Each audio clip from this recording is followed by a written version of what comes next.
Donc, le cadre général de la publication des résultats de la recherche. Vous savez que les chercheurs constituent la seule catégorie d'agents publics qui conservent leurs droits d'auteur sur leur production. Donc, les autres agents publics, c'est leur collectivité ou leur institut qui ont les droits. Lors de la publication de leurs travaux, les éditeurs scientifiques leur présentent des contrats d'édition comportant des cessions de droits. Or, enfin plus ou moins larges, mais il faut éviter de les signer tels quels. Il faut au contraire qu'il soit spécifié dans les contrats une clause de non-cession de droits, afin que les chercheurs puissent réutiliser leurs résultats et ça, en plus, notamment pour l'usage en open access. Sauf exception, les chercheurs ne sont pas rémunérés par les éditeurs pour leur publication et ils effectuent un travail, en partie, le travail éditorial. Et on l'a déjà dit précédemment, donc en plus, on leur demande aussi d'être reviewers, donc d'évaluer les publications des autres chercheurs. Donc, je publie, quels sont mes droits? Donc, vous retrouverez tous vos droits dans le site donc, du comité de la science ouverte, Ouvrir la science. Donc, vous avez les liens ici. Et je vais vous parler plus spécifiquement de la loi, donc de ce qu'a apporté la loi pour une république numérique de 2016. Donc, le mouvement de la science ouverte est un mouvement international qui défend l'idée que la science est un bien commun. Donc, retenez bien, bien commun. La France s'engage donc avec cette loi pour que les résultats de la recherche soient ouverts à tout chercheur, entreprises et citoyens, sans entrave, sans délai et sans paiement. Donc, en 2016, la loi pour une république numérique a consolidé certaines de ces initiatives en posant un premier cadre réglementaire et légal pour le développement de l'open access en France. Donc, et en particulier avec deux avancées principales. Le droit pour les chercheurs de publier leurs manuscrits en accès ouvert, peu importe le contenu du contrat d'édition qu'ils ont pu signer avec un éditeur. Cela dit, c'est mieux de ne pas avoir de cession de droit. Donc, regardez cette clause. Et l'obligation de rendre accessibles les données de la recherche. Donc, que change l'article 30 de la loi pour une république numérique d'octobre 2016 pour les publications scientifiques? Le cadre législatif de la loi vous autorise à déposer sur une archive ouverte le manuscrit auteur accepté, ou MAA, ou AAM en anglais. Donc, Accepted Author Manuscript. Donc, l'éditeur peut seulement vous imposer un embargo. Donc, il est de 6 mois pour les articles dans des revues plus Sciences pour la vie, mathématiques, et il est de 12 mois, par contre, pour les revues dans les sciences sociales et économiques. Donc, l'embargo, vous devez respecter l'embargo. Donc, si la revue dans laquelle vous publiez vous impose un embargo. Donc, par contre, il faut juste vous rappeler que le délai de l'embargo court à partir de la date de première diffusion en ligne et non pas de la date de parution du numéro de la revue. Alors, que signifie MAA?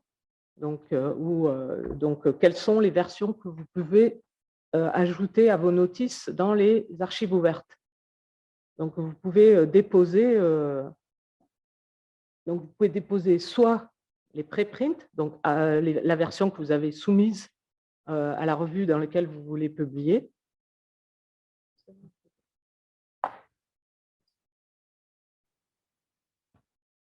Donc, avant même qu'elle ait été revue par les pairs. Mais vous pouvez aussi déposer la version acceptée ou manuscrit auteur accepté, donc qui est en fait la version qui a été revue par les pairs, que vous avez corrigée avec leur correction et que vous avez renvoyée pour publication à l'éditeur. Et donc, si vous l'avez encore, vous pouvez publier cette version-là donc, dans les archives ouvertes. Donc, c'est ce qu'on appelle aussi la version post-print. Donc, qu'on vous réclame en général pour que, si vous n'avez pas le temps, que les documentalistes puissent la déposer sur HAL INRAE. Donc, les versions éditées, par contre, vous ne pouvez pas les déposer en libre accès, sauf si elles sont en open access. Oui? Il arrive.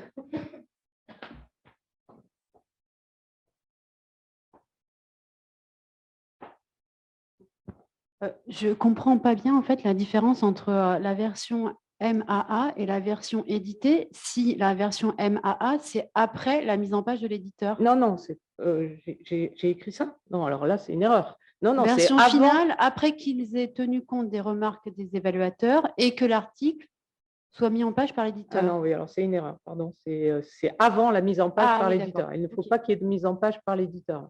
Il faut que ce soit votre version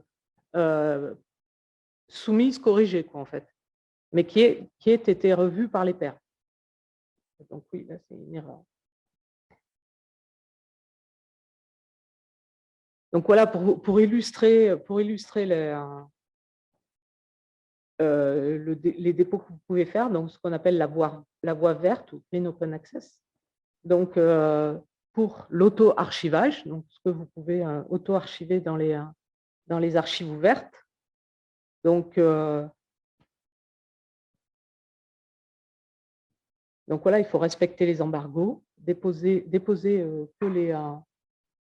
que les versions de manuscrits qui sont autorisées. Et oui, sans aucune mise en page de l'éditeur. Et surtout pas le logo de l'éditeur, ni aucune mise en page de l'éditeur.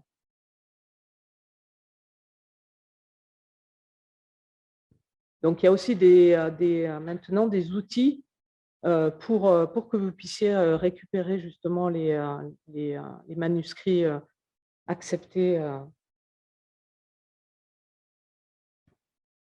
Et donc, par exemple, Direct de AAM, donc, qui donne des instructions pour tous les types de plateformes ou d'éditeurs. Donc, vraiment, c'est spécifique à chaque éditeur. Donc là, vous avez un exemple pour Elsevier. Et donc, il vous donne comme ça toutes les indications, toutes les instructions pour que vous puissiez récupérer, puisque bon, en général, il y a eu plusieurs versions intermédiaires aussi des articles. Et donc, bon, vous pouvez pas le récupérer pour toutes les revues, mais pour certaines revues, c'est possible.